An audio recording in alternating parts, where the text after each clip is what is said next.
Apakah tanda kita dah diterima amalan di bulan puasa?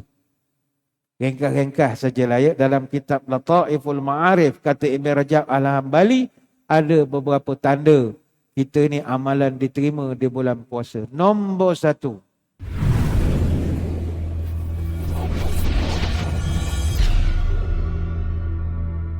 Justru dalam Syawal ataupun Ramadan yang berbaki petang ini, marilah pertama sekali saya mengajak diri saya dan tuan-tuan, tanamkan dalam hati rasa khawatir bahawa amalan yang kita buat ini sepanjang Ramadan mungkin tak diterima oleh Allah. Ada sedikit khawatir. Jangan overconfident sangat. Jangan rasa, saya tarawih dah buat 20, takkan Tuhan tak terima. Semayang pula di masjid negeri dah lah, tak ada aircon, panas berdiri. Peluh sampai pukul lali, takkanlah tak terima. Tak boleh gitu. Dalam apa jua ibadah, kata ulama, kita mesti seimbang antara rasa takut dengan harap supaya diterima. Kita berharap Allah terima dan kita takut juga amalan kita tak diterima. Ini kena balance. Justru itu para ulama salafus salih sendiri, mereka khawatir amalan mereka ni Tuhan tak pandang pun sepanjang Ramadan. Kata Ibn Rajab, kana ba'dus salaf yazharu alaihi al-huznu yawm al-'id al-fitri fayuqal lahu innahu yawm farah wa surur. Para salafus salih, ulama-ulama ni, kalau hari raya Idul Fitri, muka semua sedih, tidak ceria.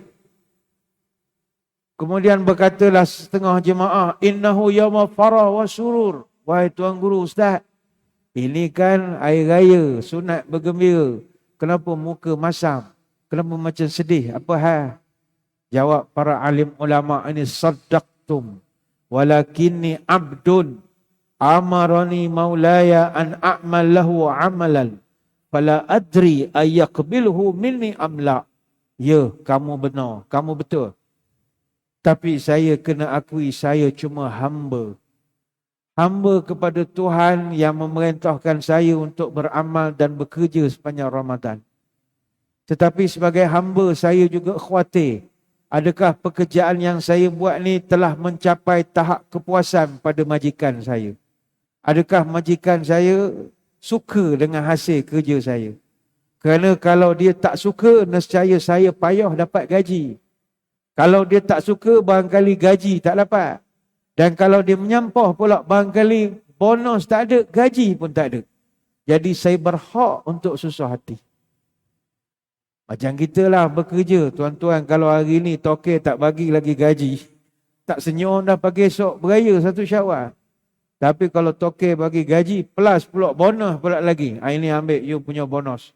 Kita punya gembira luar biasa. Maka begitulah para puasawan, dia ada rasa kebimbangan. Allah Ta'ala terima atau tidak amalan dia. Sebab itu kata Ibn Rajab Al-Hambali, ba'du salaf kanu yad'un Allah 6 ashhurin an yuballighum syahru Ramadan, thumma yad'un Allah 6 ashhurin an yataqabbalhu minhum.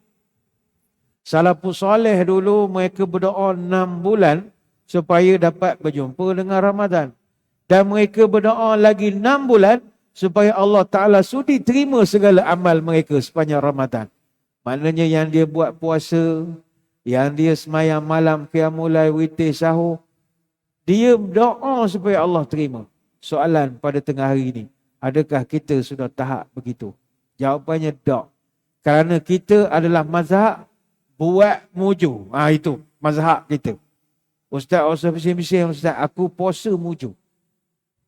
Ustaz bising-bising, Ustaz, aku datang terawih muju. Aku dulu tak kira terawih, ni baru pergi. Awak nak cerita terima tak terima, aku datang muju. Kita mazhab muju. Disebabkan kita mazhab muju, kita mazhab satu lagi, mazhab al-lanta' lah, terima tak terima. Ada. Dia kalau salafus salih, orang-orang tahap wali tinggi ni, dia dah jadi fikir, sudikah dia menerima? Macam kita masa bercinta dengan pasangan, kita akan jadi tertanya-tanya, sudikah dia membalas cinta kita? Adakah aku bertepuk sebelah tangan? Tapi bagi kita yang jiwa cowboy, tak adalah perasaan gitu. Cinta-cinta, tak nak cinta, sudah aku cinta orang lain. Tak nak aku, sudah aku ngorat orang lain. Kita mungkin gitu. Salafus soleh tidak. Apakah tanda kita dah diterima amalan di bulan puasa? Ringkas-ringkas sajalah ya. Dalam kitab Lataiful Ma'arif, kata Ibn Rajab Al-Hambali, ada beberapa tanda kita ni amalan diterima di bulan puasa. Nombor 1. Seorang yang amalan diterima bulan Ramadan adalah orang yang tidak menganaktirikan bulan lain dengan bulan Ramadan. Maknanya, dia tidak hanya bersungguh-sungguh bulan Ramadan, tapi masuk Syawal dia wal asar balik hasil. Jadi golongan semayang subuh pukul 9, asar gelap sangat, subuh cerah sangat, dia balik asar balik. Ketika Bishr ditanya tentang perangai orang yang hanya bersungguh bagai nak gerak ibadat di bulan Ramadan sahaja, apa respon Bishr? Kata dia, bi'sal qaum la ya'rifuna Allah haqqan illa fi syahri Ramadan. Inna salih alladhi yata'abbadu wa yajtahidu sannatu kulluha. Kata dia, seburuk-buruk perangai manusia adalah orang yang hanya kenal Tuhannya di bulan Ramadan sahaja. Sedangkan orang yang soleh itu beribadah bersungguh sepanjang tahun. Jadi ini pertama. Sebab itu saya sebut di awal tadi, berbuka ni sekarang, tuan-tuan, jangan terus azan je maghrib, minum air segelas, merdeka. Jangan begitu. Kita merdeka apa? Mungkin merdeka tak payah bangun sahur, itu sajalah. Tapi dari segi kena datang ke masjid, ngaji Quran, itu kena diteruskan.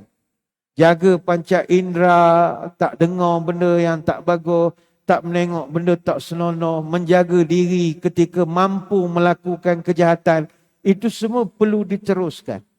Tetapi orang yang hanya boleh kontrol diri dia masa Ramadan sahaja, masuk Syawal, balik semula kepada dia punya true colours, ini bukan orang yang diterima amalan Ramadan. Ini kata Ibn Rajab Al-Hambali. Itu pertama. Yang kedua, orang yang diterima ibadat Ramadan adalah orang yang tidak Ramadan oriented, tetapi Rob oriented. Apa maknanya? Dia ada orang, dia hanya kencangkan ibadahnya ketika Ramadan. Lantas Ash-Shibli, ni semua ulama-ulama besar, pernah ditanya mengenai apa amalan yang paling afdal, nak buat bulan Rejab ke bulan Syaban ke bulan tertentu. Apa jawab dia? Kun rabbaniyan wala takun sya'baniyan. Mu jadilah orang yang rabbani, orang yang ikut Tuhan. Jangan jadi orang ikut bulan Sya'bani. Jangan jadi orang Syaban, jangan jadi orang Rejab. Jangan jadi Ramadanian, orang Ramadan. Kerana amalan itu, kita beramal tidak bergantung pada bulan, tapi bergantung kepada Tuhan. Tuhan ini dia tidak hanya pada Ramadan. Sepanjang tahun itu dia ada. Kun Rabbaniyun, wala takun Ramadaniyun. Jangan jadi hamba bulan Ramadan, tapi jadi hamba Allah. Bulan Ramadan jangan hanya taat pada puasa, makan ditahan, minum ditahan, tapi buka aurat tak segan-segan. Taat pada puasa hanya tidak makan, tidak minum. Tapi sayang pakaianmu masih serba minimum. Bulan Ramadan jangan hanya taat pada zakat, tapi dirimu masih mendedah aurat. Taat pada puasa, lapar dan haus engkau dapat. Kemuliaan takkan didapat kerana masih belum sudi tutup aurat. Bulan Ramadan jadikan taatmu kepada Allah, aurat dihijab sebelum dirimu terkena azab. Taat pada puasa tak menjamin taatmu pada Allah. Taat pada Allah sudah pasti puasa dan perintahnya engkau taati.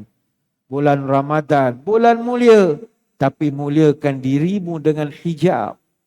Bulan Ramadan kepada Allah engkau taat, caranya dengan menjaga aurat. Bulan Ramadan kepada Allah engkau taat dengan menutup aurat, insya-Allah akan bahagia dunia akhirat. Jadi ramai orang sekarang dia hormat Ramadan. Itu pun kita kata bagus, ucap terima kasih banyak. Tetapi nanti masuk Syawal dibuka balik, tak sesuai. Artinya dia hanya jadi hamba Ramadan. Ni kepada adik-adik anak-anak perempuan kita pesankanlah. Awak dah elok dah bulan puasa bertutup ni, kekalkan di bulan Syawal. Mana kalau masuk saja maghrib sekarang, buka puasa, merdeka, terus cabut saja telekor hijab, something wrong. Sebab itu hadirin hadirat, ada satu hadis kita kena bertanya pada diri kita. Adakah kita telah mencapai objektif Ramadan? Apakah objektif Ramadan? Keampunan. Artinya orang yang tak dapat keampunan daripada Allah sepanjang Ramadan, apakah gelaran yang diberikan oleh Jibril kepada mereka? Celaka. Celakalah, kata Jibril. Ini kan hadisnya Nabi naik mimbar itu. Dan Nabi Jibril sebut 3 kali celaka. Salah satu golongan yang dicelakakan oleh Jibril adalah orang yang telah menempuh Ramadan tapi tak dapat keampunan. Celaka orang ni, kata Jibril. Dan apa reaksi Nabi? Amin. Memang ya, kata Nabi. Mari kita tanya tengah hari ini. Tarawih kita sepanjang 29 malam kita buat, adakah bawa keampunan pada Allah? Tarawih yang kita buat itu. Program-program yang kita dah datang di masjid, yang masjid aturkan tazkirahnya, qiyamul lailnya, moreh, iftarnya, ada jualan bazar, kabut sale. Adakah semua program yang kita datang itu kita dapat keampunan daripada Allah? Adakah tuan-tuan tiap-tiap petang cari parking sanggup berebut nak makan buka puasa di padang MPK itu? Ini bukan kata salah tak salah. Adakah amalan itu mendapat keampunan dari Allah? Itu soalannya. Adakah kita siang malam jadi food hunter, food reviewer, komen makanan ni sedap, bazar ni tak sedap, gerai ni sedap, oh ni kuih keras kelentung, oh ni kuih banyak ini. Kerja kita sepanjang Ramadan, komplain makanan orang, puji makanan orang. Adakah amalan itu membawa keampunan kepada Allah? Adakah kita hak beratur di bazar Ramadan daripada tengah hari? Sebelum pukul 3 beratur dah. Semata-mata nak memberi nasi arak, peha kambing dengan telur lambung sambut belah kiri itu. Adakah amalan beratur daripada pukul 12 itu dapat keampunan daripada Allah? Kalau dapat, teruskan. Silakan. Lepas ni kan beratur je lah awal-awal. Kalau tuan-tuan rasa mencari, bawa kapet, bawa tikar pergi padang MBK. Pukul 5.30 dah beratur kerana nak makan tengah padang itu dapat keampunan. Petang kan buat lagi lah. Tapi kalau rasa macam, macam tak dapat je Ustaz. Tak payah buat. Kalau buat juga apa jadi? Tak ada benda. Cuma Jibril khabar, celaka engkau ni. Buat pekerjaan tapi tak dapat keampunan. Celaka engkau. Kata Jibril AS dan Nabi jawab, amin. Kita paling takut sekali jadi golongan yang dicelakakan oleh Jibril. Sebab kita sangka amalan kita buat itu dapat keampunan, rupanya tak. Kita paling risau kalau ibadat kita buat tak ada nilai di sisi Allah. Oh, ni paling takut. Hadirin hadirat sekalian. Jadi ini kata ulama, orang yang diterima amalannya itu adalah orang yang sentiasa merasakan bahawa amalannya itu tak diterima oleh Allah. Ataupun bukan dia bersangka buruk. Tidak. Dia merasakan bahawa Allah sudi keterima itu. Itu yang kedua. Yang ketiga, kata Ibn Rajab Al-Hambali, tanda amalan kita diterima pada bulan Ramadan adalah apabila amalan itu dapat dilakukan secara berkesinambungan. Kalau di bulan Ramadan kita puasa, maka di bulan Syawal kita akan start puasa. Kalau di bulan Ramadan kita baca Quran, nanti Syawal dan seterusnya baca Quran. Kalau tiap-tiap malam bulan Ramadan kita semayang malam, tarawih, nanti di Syawal tiap-tiap malam kita tak tinggal semayang sunat ataupun qiyamul lail. Begitulah dilakukan secara berterusan. Ketika Aisyah radhiyallahu anha ditanya, Adakah Nabi SAW dia mengkhususkan hari tertentu je untuk melakukan amal ibadat? Apa jawab Aisyah? La. Kana amaluhu dimatan. Nabi bukan style itu. Dia punya amalan konsisten, konsekuen, berterusan. Hadis riwayat Bukhari dan Muslim. Mana kalau sepanjang Ramadan datang masjid, Syawal pun dia tetap datang masjid. Lepas itu, kalau tuan-tuan kita nak muhasabah petang ini, aku ni puasa Tuhan terima ke tak? Mudah saja. Kata ulama, apa saja amalan yang dilakukan tak ada kesinambungan, itu tanda amalan tak diterima. Macam contoh orang pergi Mekah. Ada orang pergi umrah, pergi haji. Dia balik ke Malaysia, dia tanya, Ustaz, macam mana nak tahu kita punya amalan ni Allah Ta'ala dah terima? Saya punya umrah di Mekah, saya ziarah Madinah, saya buat haji, duduk 45 hari, bayar kos ikut T20, Ustaz, 10,000 saya bayar. Macam mana saya nak tahu Allah makbul, terima segala amalan saya di Mekah? Jawapannya mudah. Kalau tuan-tuan masa di Mekah, hari-hari pergi Masjidil Haram, tapi bila balik ke Malaysia, haram pergi masjid. Jadi tidak di situ sudah nampak something wrong. Macam mana boleh tak berkesinambungan? Awak di Mekah ketok kepala pergi ke masjid. Subuh pukul 4 lagi dah. Di Malaysia awak semain subuh 8.30 pagi. Bukan subuh gajah, tu dinosaur. Dinosaur raksasa dah tu. Awak di Mekah semayang asar, boleh iktikaf masjid daripada Zuhur sampai asar. Tapi di Malaysia awak semayang asar, habis bagi salam tu azan maghrib. Ini cak ayam punya semayang. Artinya tidak berkesinambungan.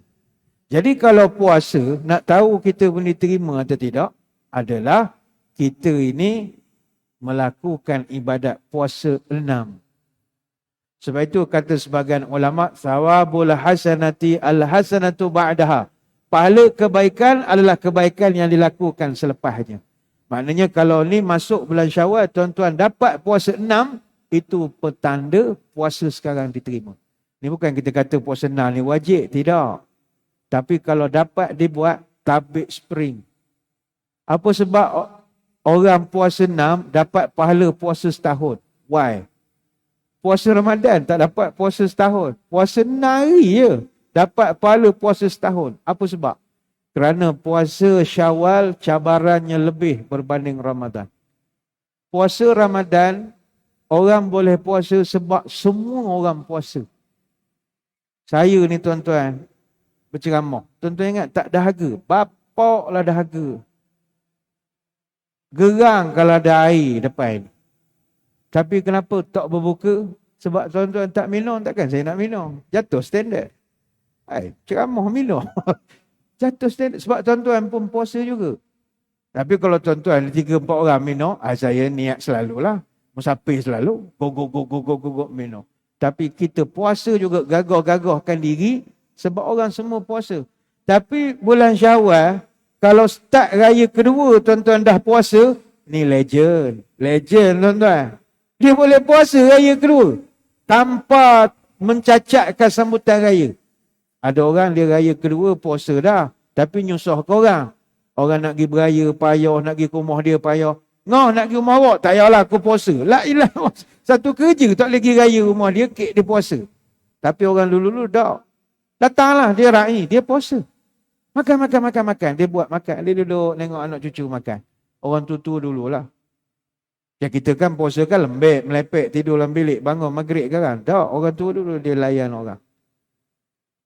Orang boleh puasa bulan Syawal ni tabik spring sebab kita cuti raya ni budak sekolah lebih kurang 10 hari. Buka daripada sekolah esok, kita orang Malaysia, kita punya sambutan raya kita sebulan. Itu masalah. Jadi kita baru ni nak puasa, dapat mesej. Jemputan dari jabatan sekian-sekian. Jamuan raya pula dah. Ada lemah, ada apa. Aduh, aku ni lagi 4 hari lagi raya puasa ni. Batal lagi. Kodong aja. Alah sehari je. Esok sambung pula. Oh iyalah. Esok sambung lagi. Dapat mesej lagi. Jabat MB pula ada pula jamuan raya. Takkan tak pergi. Aduh. Batal lagi. Sedar-sedar 4 hari je puasa dalam bulan Syawal. Tak ada habis semua. Apa sebab? Cabaran banyak. Majlis berlambak. Jadi orang yang boleh puasa 6, ini wajar ditabik spring kan. Sebab itulah kalau tuan-tuan nak selamat, sementara cuti di rumah ni puasalah. Tapi jangan sampai mencacatkan suasana. Mana anak cucu nak makan, layanlah. Orang jok pergi beraya, pergilah. Kan, Tok, jom pergi beraya. Tak nak, aku puasa, aku nak masuk surga. Takkan tak nak pergi beraya. Sian cucu. Kita dah tak tahu berapa tahun lagi hidup. Layan sajalah. Cuma time makan, tak makan. Itu aja. Puasa 6. Apa yang mustahak kalau tuan-tuan berazam nak puasa sungguh beraya puasa 6 ini, kena doa lah kepada Allah. Dia ibadat, jangan sombong. Ibadat, jangan sombong. Sebab itu Nabi sendiri walaupun dia seorang yang kuat ibadat, dia tak berhenti berdoa supaya Allah mudahkan ibadat dia. Terkenal doanya, Allahumma la sahla illa ma ja'altahu sahla wa anta taj'alul khazna idza syi'ta sahla. Ya Allah, tidak ada sesuatu menjadi mudah kecuali Engkau yang mudahkan. Dan tidak adalah sesuatu yang menjadikan kesedihan atau kesusahan. Namun jika Engkau kehendaki, pasti dia akan menjadi benda yang mudah. Hadis riwayat Ibnu Hibban. Jadi kalau betul-betul dah berazam, tahun lepas mungkin tak merasa kita puasa 6. Tahun ni aku nak puasa 6, nak try sekali. Dapat pahala setahun puasa. Bismillah, doa. Rabbi yassir wala tu'asir. Ya Allah, mudah kalau aku nak puasa 6. Puasa 6 tidak mesti direct. Boleh guncik-guncik sehari lagi raya, lusa puasa balik. Boleh, tak mesti nak direct. Kalau tak buat, kita rugi. Sebab umur kita makin meningkat, amalan kita tak banyak. Jadi ni yang pertama. Yang kedua, kita nak kena tanya pada diri kita di penghujung Ramadan ini, adakah amalan-amalan yang kita buat sepanjang Ramadan telah memberi bekah kepada diri kita? Daripada segi perangai kita, dari segi penampilan badan kita. Tuan-tuan, kalau 30 hari puasa tak kurus-kurus, something wrong. Macam mana awak puasa dah 30 hari, tapi badan tak kurus-kurus? Takkanlah 1 kilo 2 pun tak turun. Dok Ustaz, kau naik. Something wrong. Sepatutnya ada perubahan dah dari segi fizikal. Badan makin lawa, rohani makin kuat, semangat ibadat makin tinggi. Sebab itu kata ulama, seorang puasawan itu kesan paling utama ada 4 berdasarkan dalam Quran. Pertama, wajalul qalbi qulubu inda zikrillah. Yang kedua, al-adha as-sabru ala adha fi sabilih. Yang ketiga, iqamatis salah. Yang keempat, al-infaq min rizki. Yang ini diambil daripada Quran dalam surah Al-Hajj ayat 34, iaitu golongan mukhbitin. Allah Ta'ala ada sebut, ada orang umat manusia ni dia panggil mukhbitin. Orang yang bila beribadat, ibadat tu berkesan pada dia. Kesan dari segi apa? Pertama sekali, dia akan bergetar jiwanya setiap kali ingat Allah. Bergetar jiwa dia. Percayalah tuan-tuan, masuk Syawal, kalau tuan-tuan imbas balik pengalaman bulan Ramadan, kita ulang balik bacaan ketika tarawih. Fadlam minallah wa ni'mah. Bergetar hati kita, naik bulu roma. Ya Allah, habis dah Ramadan. Raya dah sekarang. Tengah-tengah duduk sehari 2 ni teringat. Subhana malikil ma'bud. Subhana malikil ma'ud. Allah rindunya weh Ramadan. Menyesal pula aku tak pergi sembahyang. Dengar boleh jauh je. Ataupun tengah duduk-duduk minggu depan ni, teringat. Ya Latifu ya Kafi. Ingat ke imam baca masa witir kan? Ingat Allah, rindu pula. Ini tanda orang diterima ibadat. Rindu dia. Allah rindu semua. Tapi percayalah dah tak ada dah rindu ni. Sebab kita dah start malam ni, kita dah sibuk lagu raya.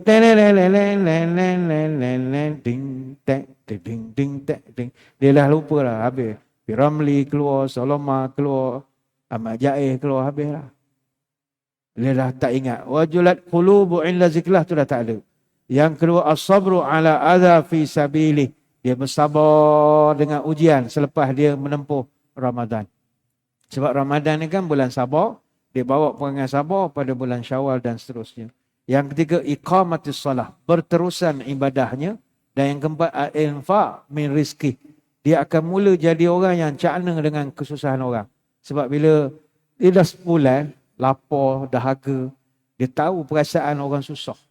Oh, orang lapar macam ni rasa. Jadi hati dia lembut, dia akan lebih nak membantu orang lepas pada ni. Banyak nak diterangkan tapi saya kira sekadar itulah sembang-sembang pada kesempatan petang ini. Moga-moga apa yang kita bahaskan pada kesempatan petang ini memberi manfaat kepada kita bersama. Sebelum berpisah, marilah kita menadah tangan berdoa. Moga Allah Ta'ala sudilah menerima segala amal ibadat yang kita mampu buat sesempurna seadanya. Tidaklah yang terbaik tapi bolehlah. Moga-moga Allah sudi menerimanya mudah-mudahan. A'udzubillahi minasyaitonirrajim. Bismillahirrahmanirrahim. Allahumma salli wa sallim ala Sayyidina Muhammadin salatan tukhrijuna biha min zulumatil wahmi.